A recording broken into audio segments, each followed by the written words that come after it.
እግዚአብሔር አይለየውም እና ቃሌን ስሙ። ቃሌን የሰማችሁለት እኔም ደግሞ የፍቅር አምላክ የሃይማኖት አባት እሆናችኋለሁ። እናንተም ደግሞ የፍቅር ልጆቼ የሃይማኖት ልጆቼ ትሆኑኛላችሁ አለ እግዚአብሔር። ይህንን ቃል እንደነገርኳችሁ ለአባቶቻችሁ ሲናገር እናንተም ሕዝቡ ትሆኑኛላችሁ፣ መልካሙ ነገር ሁሉ ይደረግላችኋል፣ ይሆንላችኋል። መልካሙ ነገር ሁሉ እንዲፈጸምላችሁ ይፈጸምላችሁ ዘንድ እኔ ባዘዝኳችሁ መንገድ ሂዱ ብዬ በዚህ ነገር አባቶቻችሁን አዘዝኳቸው ነው የሚለው እግዚአብሔር። አባቶቻችሁን እንዲህ ብዬ አዘዝኳቸው። ነገር ግን እነሱ በክፉ ልቡናቸው በክፉ ሐሳባቸው ጸንተው ኖሩ፣ በእልከኝነት ሄዱ፣ ወደፊት ሳይሆን ወደ ኋላ ተመለሱ፣ ከእኔ ራቁ፣ ሊሰሙኝ አልወደዱም፣ ጆሮአቸውንም ወደ እኔ አላዘነበሉም። ስለዚህ እናንተ ግን የምነግራችሁን ቃል ስሙ፣ ጆሮአችሁን ስጡኝ።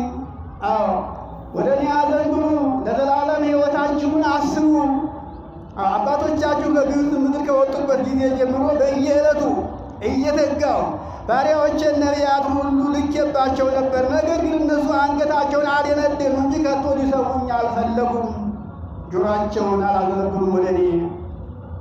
እንግዲህ እናንተም ደግሞ አባቶቻችሁ ካደረጉት የባሰ ነገር እንዳታደርጉ ነው የምለው። ግን እዚህ ላይ አባቶቻቸው ካደረጉት የልጆቹ ባሰ ይላል። አያችሁ፣ ይሄን ጊዜ ይሁት አሁን በዚህ ጊዜ እግዚአብሔርን ደስ የሚያሰኘው ማን ነው ስታስቡት?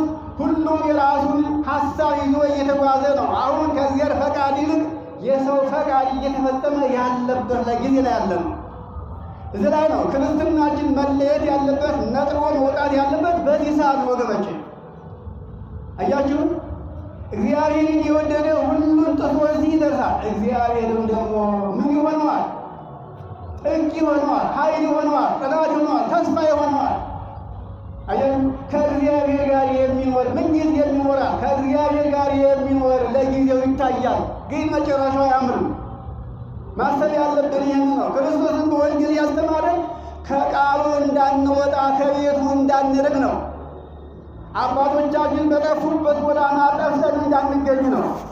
አሁንም እዚሁ ኤርምያስ 9:13 ላይ እግዚአብሔር እንዲህ አለ፣ የሰጠኋቸውን ሕጌን ትተው ቃሌን ትተው በራሳቸው ምኞት በራሳቸው ጎዳና ሄዱ። የሰጠኋቸው ምን ነው? ምን ብላ አለ? ቃል የሰጠኋቸው አለ።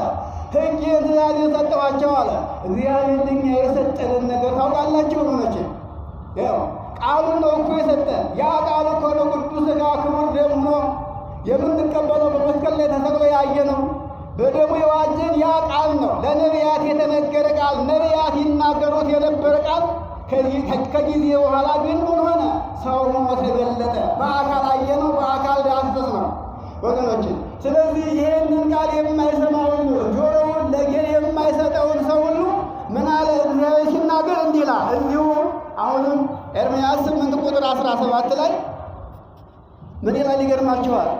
እነሆ ለማይሰማኝ ለማያደምጠኝ ሰው ሁሉ አስማት የማይከላከላቸውን እፉኞችንና እባቦችንና እፉኞችን አስነሳባቸዋለሁ፣ እሰድባቸዋለሁ። እነማንን?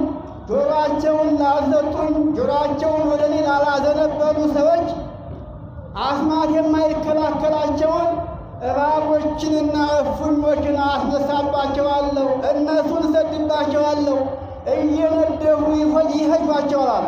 እንግዲህ አስማት የማይከላከለው እፉኝትና እባብ ምንድን ነው?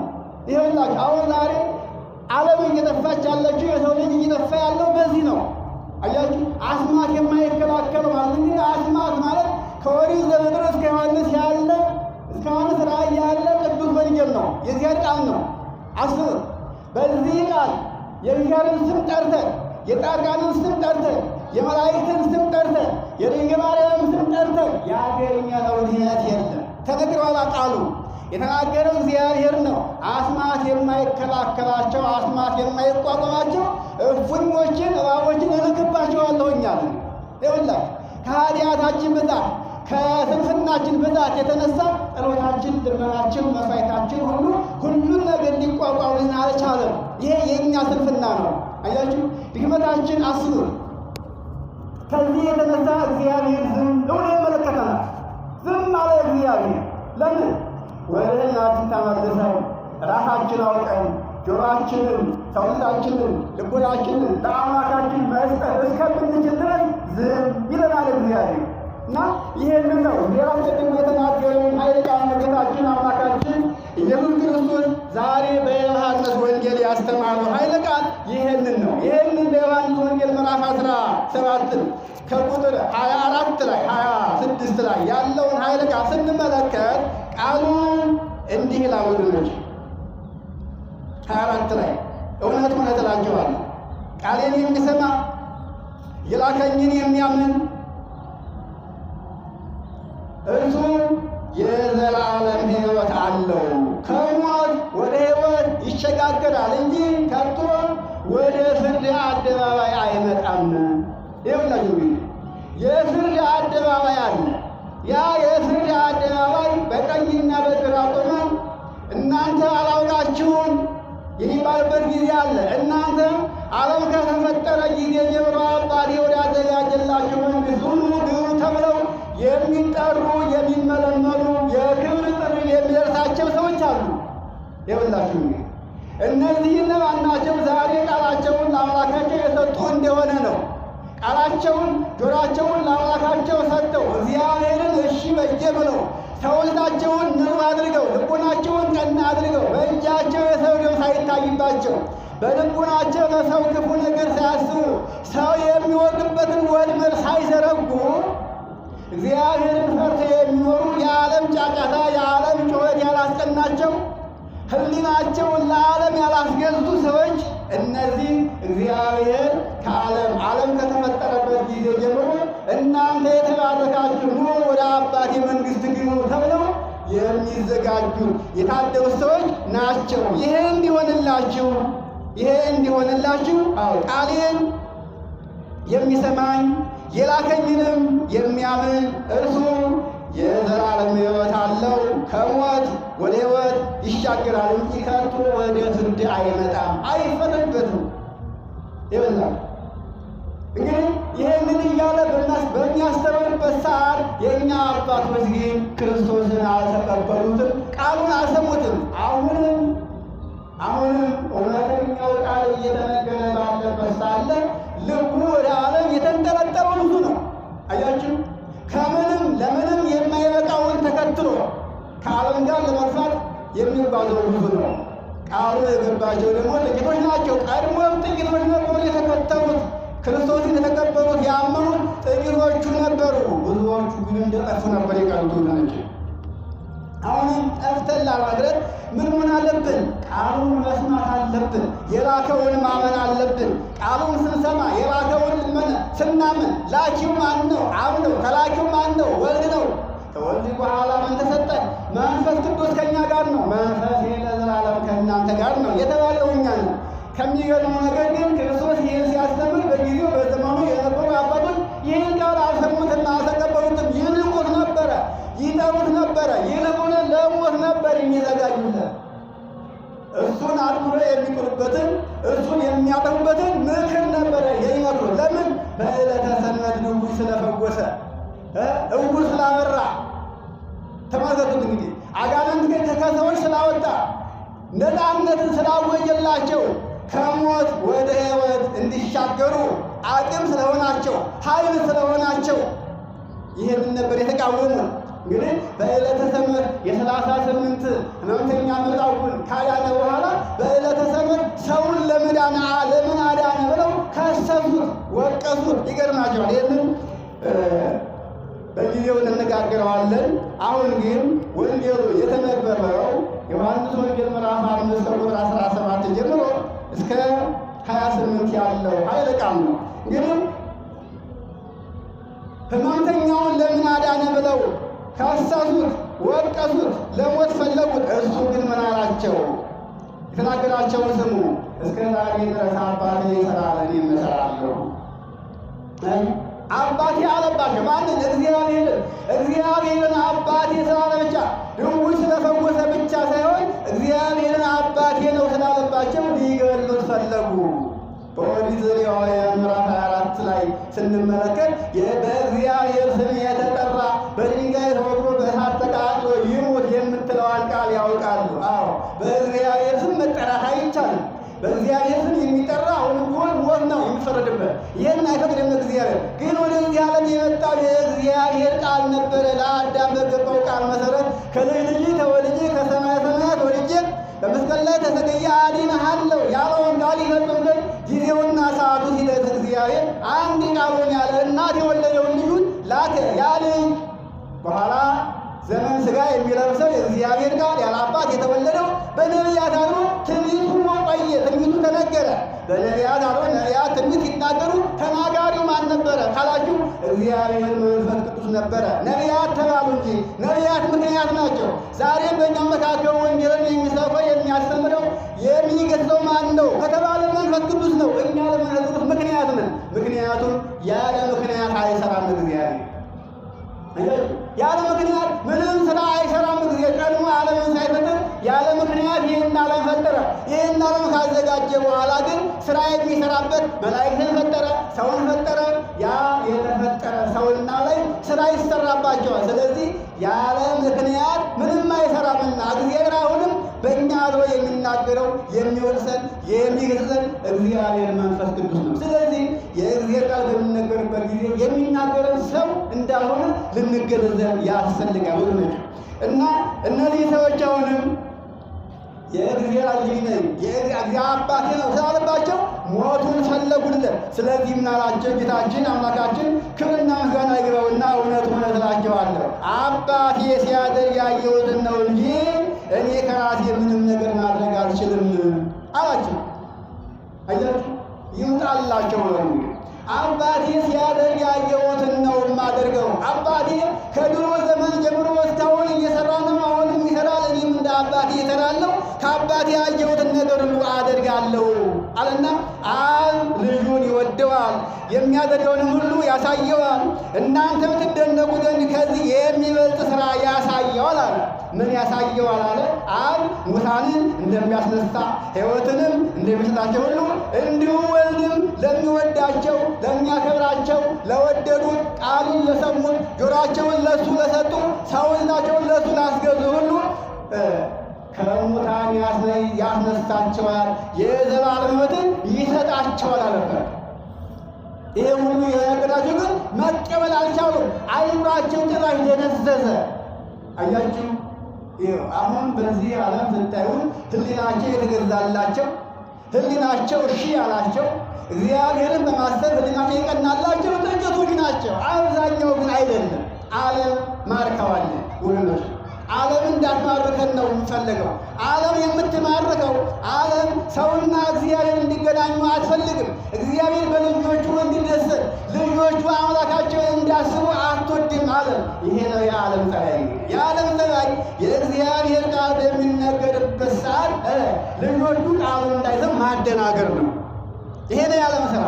ይህንን ለይተን እንድናውቅ ያስፈልጋል። በዚህ ሰዓት ነው ጌታችን አምላካችን ኢየሱስ ክርስቶስ አብ ሙታንን እንደሚያስነሳ ሕይወትንም እንደሚሰጣቸው ሁሉ ወልድም ደግሞ ለሚወዳቸው ለሚያከብራቸው ሕይወትን ይሰጣቸዋል። ስለዚህ ሰዎች ሁሉ አብን እንደሚያከብሩት ወልድን ልጁን ያከብሩ ዘንድ ፍርድን ሁሉ አብ ለልጁ ሰጠው።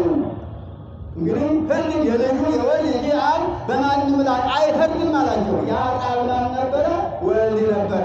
አሁን ዛሬ በእኛ ላይ ፍርድ ማን ይፈርዳል ብንል የሚፈርደው ዛሬ የሰማነው ቃል ነው። ጌታችን አምላካችን ኢየሱስ ክርስቶስ ወንጌልን በሚያስተምርበት ጊዜ በዮሐንስ ወንጌል ምዕራፍ 12 ላይ ያለው ኃይል ስትመለከቱ እኔ የምፈርድባችሁ እንዳይመስላችሁ አያችሁ ነግሬያችኋለሁ፣ አስተምሬያችኋለሁ፣ እውነትን መስክሬያለሁ፣ አሳይቻችኋለሁ፣ በቃልም በተግባርም ሁሉን ለእናንተ ገልጫለሁ። ግን በፍርድ ጊዜ የምፈርድባችሁ እኔ እንዳልመስላችሁ እኔ አይደለሁም። ታዲያ ማን ነው? አሁን የምትሰሙት ቃል ነው ይፈርድባችሁ። ይኸውላችሁ ይሄ የምንሰማው ቃል ነው።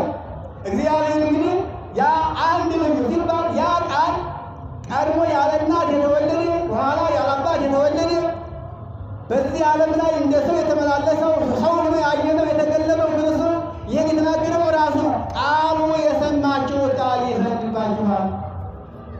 የሰማው ቃል እንዲያፈርድብን ለቃሉ ተገዥ ያስፈልጋል አባቶች እና እውነቱን እላችኋለሁ ሙታን የእግዚአብሔርን ልጅ ድምፅ የሚሰሙበት ሰዓት ይመጣል፣ እርሱም አሁን ነው። የሚሰሙትም ደግሞ በሕይወት ይኖራሉ። በሕይወት መኖር የሚቻላቸው እግዚአብሔር ብቻ የሰሙና በፈቃዱ እንደ ፈቃዱ የኖሩ ለፈቃዱ የተገዙ ሰዎች ናቸው ወገኖች። እና ይህንን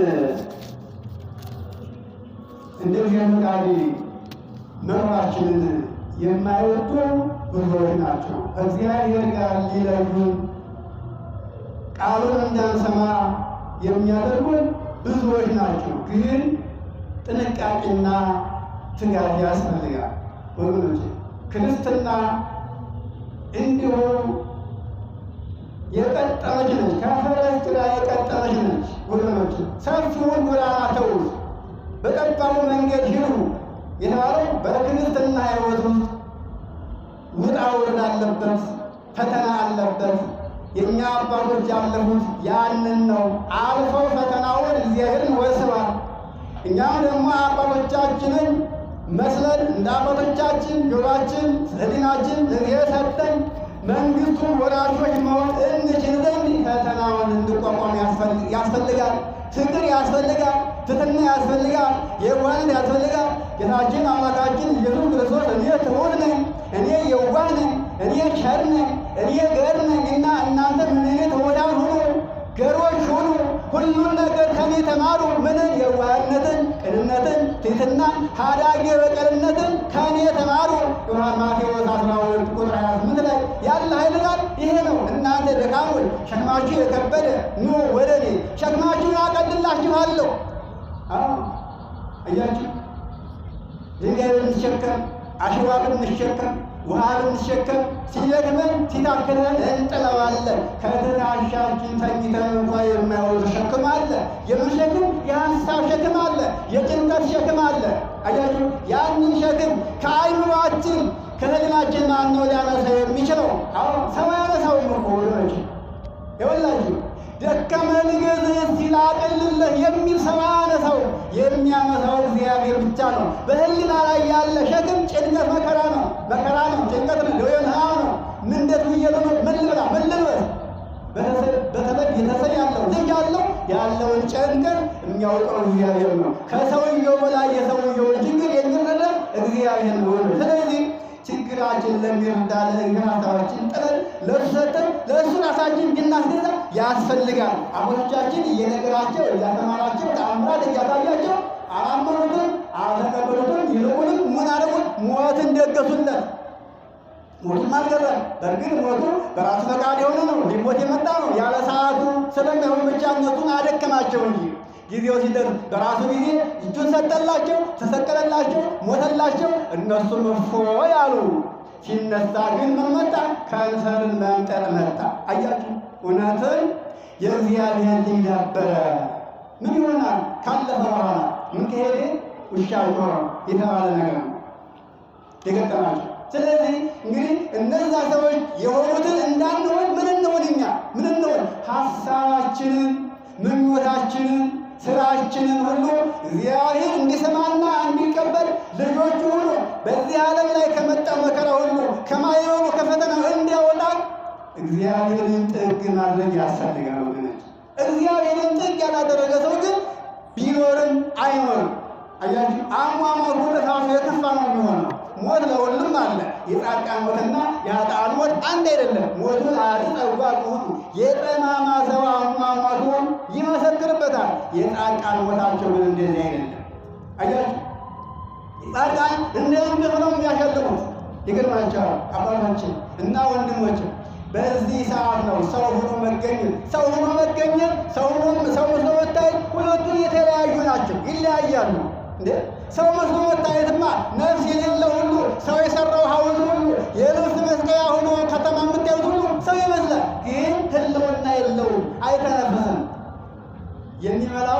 የሰጠው ነፍስ ያለችው ሁሉ ደግሞ ያንን ይመስላል። ሰው እየተንቀሳቀሰ እየበላ እየጠጣ የሰጠውን የፈጠረውን አምላኩን የማያስብ ከሆነ ምን ይመስላል? ሐውልትን ይመስላል ማለት ነው። ሰው የሆነ ግን በውስጡ ፍሬ ያፈራል። ዛሬ በምድር ላይ ያለውን አዝመራ ተመልከቱ። ያ አዝመራ በዓለም ላይ ያለ የሕዝብ ምሳሌ ነው። ያ አዝመራ እኩሉ ወሸቦ ነው፣ እኩሉ ፍሬ ነው፣ እኩሉ ንፋስ የመታው ነው፣ እኩሉ ውርጭ የመታው ነው። በሩቅ ሲታይ መሬቱን ይዞታል፣ አዝመራ ይመስላል። ሲሄዱ ባዶ ይሆናል፣ ገለባ ብቻ የሆነ። ሰው እንደዚህ ነው። ሰው ስታዩት በሩቁ ሰው ነው፣ በቅርብ ደግሞ በዱሩ ስታዩት ጠማማ ነው፣ ክፉ ነው፣ ደግ ነገር አይታሰበትም። ያ በምድር ላይ ፍሬ እንደሌለው አዝመራ ማለት ያ ነው። ሰው አዝመራነቱ የእግዚአብሔር ነው። የእኛ አዝመራ የሚበላው የሚጠጣው ስንዴው፣ ገብሱ፣ ባቄላው ነው። እኛ ደግሞ ስንዴም ገብሱም ሆነን ለእግዚአብሔር አዝመራዎቹ ነን። በዚያ ውስጥ ግን ፍሬ ያንጠለጠለና ባዶ የሆነ ነገር ታያላችሁ። እስቲ ማሽላውን በቀላውን ይሁን በሩ ስናየው እዛ በቀላ አለ፣ እዛ ማሽላ አለ። ስንሄድ ግን ፍሬ የሌለው አለ። ፍሬ የሌለው ወሸ እህል ሆኖ እህል የማያሳይ ነገር አለ። ሰው ሆኖ የሰውነት መልክ የሌለው አለ። የሰውነት መልክ እንዲታይበት ያስፈልጋል። አዎ በጾም በጸሎት በፍቅር በትህትና በአንድነት በመተሳሰብ በመቻቻል ስንኖር በዚያ ውስጥ ያለ ፍሬ ይገኛል። ፍሬው ማነው? መንፈስ ቅዱስ ነው። እግዚአብሔር የተናገረው በውስጣችሁ መንፈስ ቅዱስ ይደርባችሁ፣ መንፈስ ቅዱስ ይኖርባችሁ። ፍሬ አፍሩ፣ ቃሌን ስሙ፣ ጆሮአችሁን ስሙ። ጆሮአችን ሲሰጠው የሰማነው ቃል በልቦናችን ተዘርቶ ይኖራል። ለንስሐ እንዘጋጃለን፣ ለቅዱስ ሥጋው ለክብር ደግሞ እንበቃለን። አያችሁ፣ አሟሟታችን ያምራል። ዛሬ ዓለም በመከራ ተውጣ ብናያትም እግዚአብሔርን የያዘ ከዚያ ላይ በል ይወጣል፣ ይሻገራል። እና